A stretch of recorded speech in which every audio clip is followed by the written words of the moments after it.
Hello, welcome back my channel SNB Meenavan. இன்றைக்கி என்ன வீடியோனா, என்னோட மார்னிங் ரொட்டீன் தாங்க. என்னம்மா என்னோட மார்னிங் ரொட்டீன் சொல்லிட்டு யாரையோ காட்டுறீங்கன்னு பார்க்குறீங்களா? எஸ், இவங்க எல்லாரோடையும் சேர்ந்து தான் என்னோடய மார்னிங் ரொட்டீன் ஓட போகுதுங்க. இது எங்கள் அண்ணா, அப்பா, என்னோடய வீட்டுக்காரன்னு சொல்லி 3 பேருமே இருக்கிறாப்புல. இங்கே பார்த்தீங்களா, இன்றைக்கி பட்ட மீன் எடுத்துக்கிட்டு இருக்காங்க. இன்னும் கொஞ்சம் வலையில் தான் இருக்குது. இந்த தலைப்பாக கட்டியிருக்காங்களா, இவங்க தான் எங்கள் அப்பா. பக்கத்தில் இருக்கிற எங்கள் அண்ணா. தனியாக ஒரு ஜீவன் நிற்கிதா, யாருமே இல்லாத மாதிரி அதாங்க எங்கள் வீட்டுக்காரரு. எங்கள் அப்பா ஒரு கனவை எடுத்துக்கிட்டு இருக்காப்புல.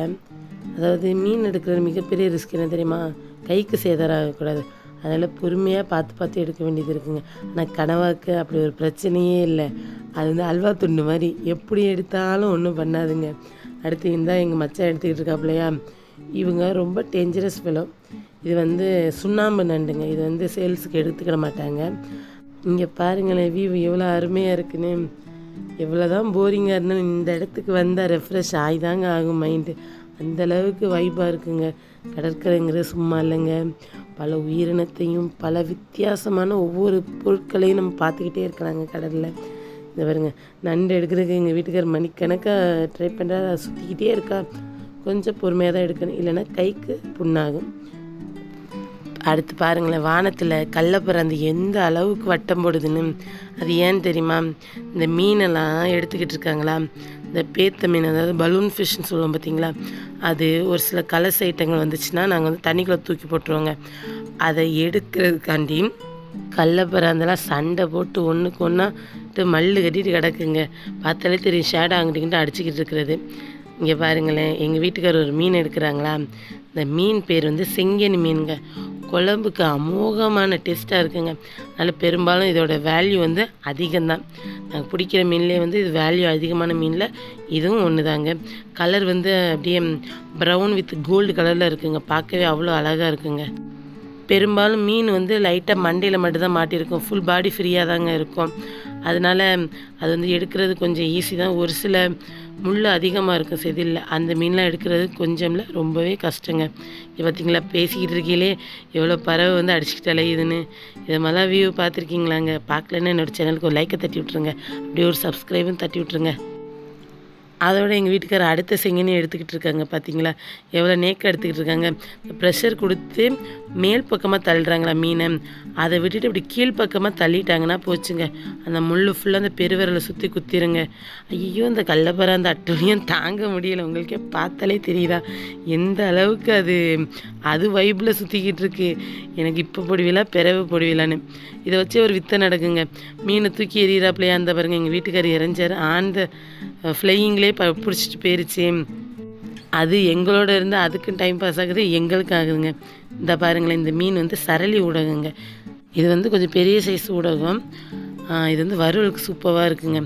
அடுத்து எங்கள் வீட்டுக்காரர் ஒரு பாறைக்குட்டி எடுத்துக்கிட்டு இருக்கிறாப்புல. இது வந்து பாறை மீன் தான். ஆனால் வந்து இது பேர் வந்து பாறைக்குட்டின்னு சொல்லி இந்த குட்டி வந்து சேர்ந்துக்கிடுச்சு, மாமா குட்டி மாதிரி. இது ஒரு பாறைக்குட்டிங்க. பார்த்தீங்களா, எல்லா மீனும் கழுத்தில் தாங்க மாட்டோங்க. ரன்னிங்கில் வந்துக்கிட்டு இருக்கலாம், வலை நிற்கிறத பார்க்காம தலையை உள்ளே விட்டு, மூக்கை உள்ள விட்ட மாதிரி தலையை உள்ளே விட்டு சுற்றிடுறதுங்க. எல்லா மீனுமே தலையில் தாங்க மாட்டியிருக்கேன்.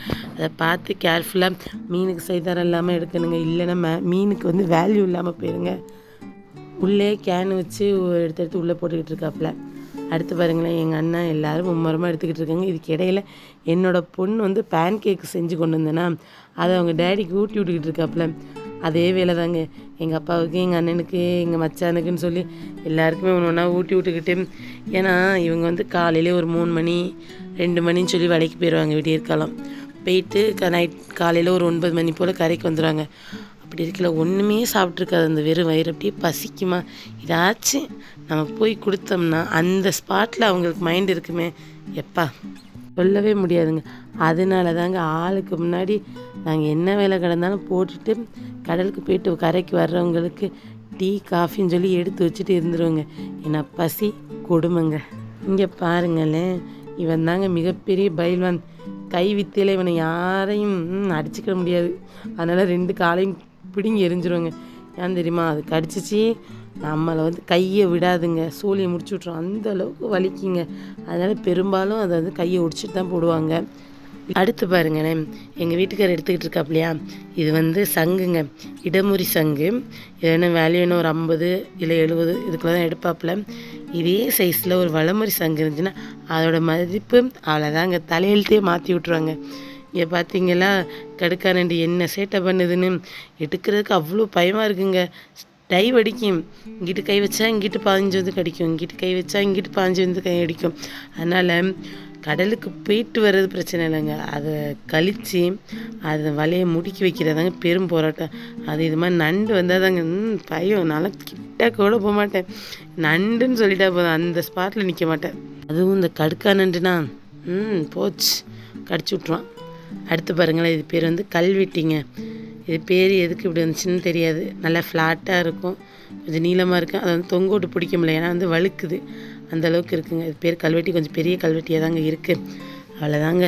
ஒவ்வொன்றா நான் பேசிக்கிட்டு இருக்க நேரத்தில் எல்லாத்தையும் எடுத்துட்டாப்புல. இதை பற்றிலாம் என்ன ஓட்டம் ஓடுறான்னு கடுக்கானண்டு.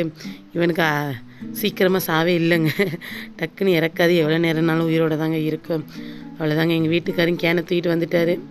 மீன் இருக்க இல்லையோ கேனில் தண்ணி தாங்க இருக்கும். கடலில் பாதி தண்ணியும் காலி பண்ணுறது எங்கள் வீட்டுக்காரங்களாக தான் இருக்குது.